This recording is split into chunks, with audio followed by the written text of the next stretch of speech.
Establishment से अगर बात होगी तो मुल्क और कानून के लिए होगी।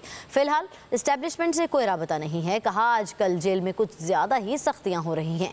चौथी मरतबा स्टाफ तब्दील कर दिया गया है। लगता है उनकी टांगें कांप रही हैं। बानी पीटीआई ने कहा कि इन्हें जेल के जिस कमरे में रखा गया है वो ओवन है और लेकिन इसके बावजूद कोई रिलीफ नहीं चाहिए। बानी पीटीआई ने अडयाला जेल के कमरा अदालत में सहाफियों से गैर रस्मी गुफ्तगू की। कहा ये सुन ले, मेरी एस्टैब्लिशमेंट से कोई बातचीत नहीं हो रही। अगर होगी तो मुल्क और कानून के लिए होगी। कहा आजकल जेल में कुछ ज्यादा ही सख्तियां हो रही हैं। मेरे साथ तैनात स्टाफ को चौथी मरतबा तब्दील कर दिया गया। लगता है इनकी कांपे टांग रही हैं। बुशरा बीबी के कमरे में चूहे आ चुके। वो नमाज पढ़ती हैं और चूहे छत से गिरते हैं। कहा मुझे जिस कमरे में रखा गया वो ओवन है, लेकिन इसके बावजूद मुझे कोई रिलीफ नहीं चाहिए। साबिक वज़ीर-ए-आज़म ने कहा अवाम फौज से प्यार करते हैं क्योंकि वो हमारा दिफा करते हैं। फौज सबकी है। मुल्क को मजबूत इदारे की जरूरत है। बांग्लादेश में देखें, अवाम बाहर निकली तो अपना हक लिया। सिर्फ भेड़ बकरियां डंडों से कंट्रोल होती हैं, इंसान नहीं। ये जो कर रहे हैं ये खुदकुशी है। बानी पीटीआई ने कहा इदारे के मंजूर नजर मोहसिन नकवी के पास क्या क्वालिफिकेशन है।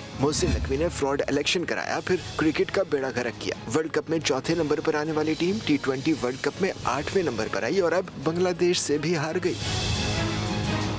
फिलहाल एस्टैब्लिशमेंट से कोई राबता नहीं है। कहा आजकल जेल में कुछ ज्यादा ही सख्तियां हो रही हैं।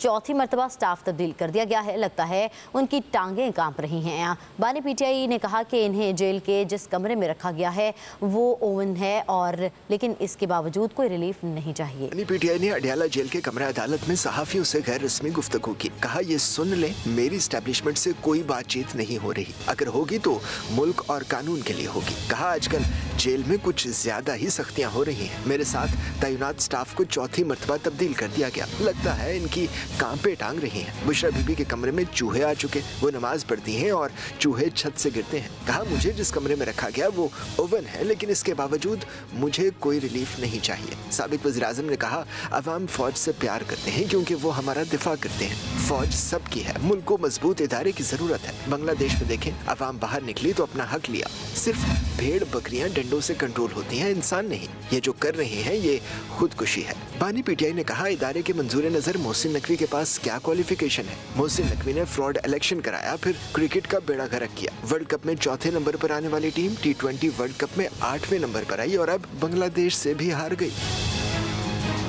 बानी पीटीआई ने अडयाला जेल के कमरा अदालत में सहाफियों से गैर रस्मी गुफ्तगू की। कहा ये सुन ले, मेरी एस्टैब्लिशमेंट से कोई बातचीत नहीं हो रही। अगर होगी तो मुल्क और कानून के लिए होगी। कहा आजकल जेल में कुछ ज्यादा ही सख्तियां हो रही हैं। मेरे साथ तैनात स्टाफ को चौथी मरतबा तब्दील कर दिया गया। लगता है इनकी कांपे टांग रही हैं। बुशरा बीबी के कमरे में चूहे आ चुके। वो नमाज पढ़ती हैं और चूहे छत से गिरते हैं। कहा मुझे जिस कमरे में रखा गया वो ओवन है, लेकिन इसके बावजूद मुझे कोई रिलीफ नहीं चाहिए। साबिक वज़ीर-ए-आज़म ने कहा अवाम फौज से प्यार करते हैं क्योंकि वो हमारा दिफा करते हैं। फौज सबकी है। मुल्क को मजबूत इदारे की जरूरत है। बांग्लादेश में देखें, अवाम बाहर निकली तो अपना हक लिया। सिर्फ भेड़ बकरियां डंडों से कंट्रोल होती हैं, इंसान नहीं। ये जो कर रहे हैं ये खुदकुशी है। बानी पीटीआई ने कहा इदारे के मंजूर नजर मोहसिन नकवी के पास क्या क्वालिफिकेशन है। मोहसिन नकवी ने फ्रॉड इलेक्शन कराया, फिर क्रिकेट का बेड़ा गर्क किया। वर्ल्ड कप में चौथे नंबर पर आने वाली टीम T20 वर्ल्ड कप में 8वें नंबर पर आई और अब बांग्लादेश से भी हार गई।